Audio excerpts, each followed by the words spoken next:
Second question today. Hey, David, does Trump win by making the squad the face or faces of the Democratic Party?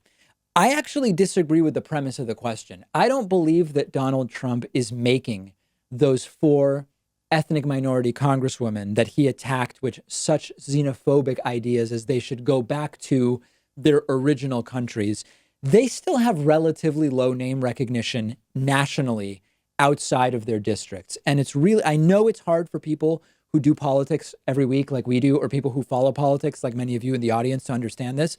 These four congresswomen are not very well known to the American public. My guess is AOC is more well known than the others, certainly.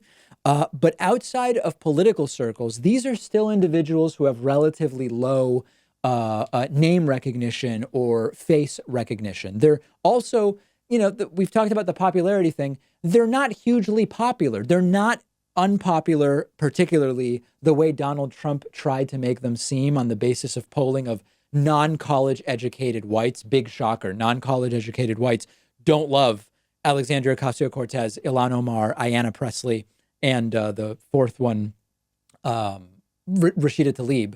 But they're not particularly unpopular or particularly popular, is the truth. And what you also have to understand is that Donald Trump's approval is highest. It does best when he's altogether silent. And these four members of Congress are keeping Donald Trump fired up. They are keeping him going nuts. They are continuing to push him to put just ridiculous things on Twitter that, yes, his own base is probably unaffected by, but independents and people who are sort of influenceable, reachable, don't particularly like it when Donald Trump goes on these tirades specifically attacking people. So what Trump wins is not, let me step back. This doesn't mean that focusing on these four Democratic congresswomen isn't good for Trump in other ways, okay? I just disagree that he's making them the face of the Democratic Party. The win for Trump in calling these four women out, in talking about them, in focusing on them, is that he helps to divide the left. And when you play up those divisions, when you make those divisions appear bigger than they are, that is why we need to be careful about this, because that is not good for the Democratic Party. Trump appearing to take a side in the squad versus Nancy Pelosi, to the extent that that's even really a thing, it's good for Trump. It's bad for Democrats.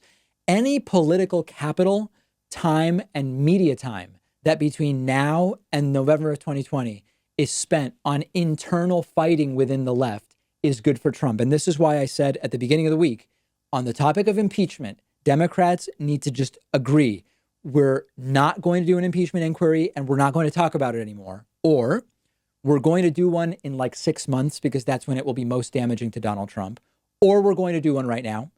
And they need to actually say out loud, if we keep doing this publicly, where I say I want an inquiry and you say you don't, and you say you do, and the media cycle continues, this is not good for our chances to remove Donald Trump in November of 2020. That is how Trump wins, by playing up the squad controversy.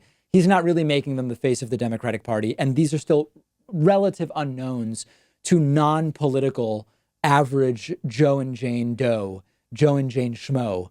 In the Doe implies, I think, that they're dead. Schmo, not Doe, in the United States. If you disagree with me, change my mind.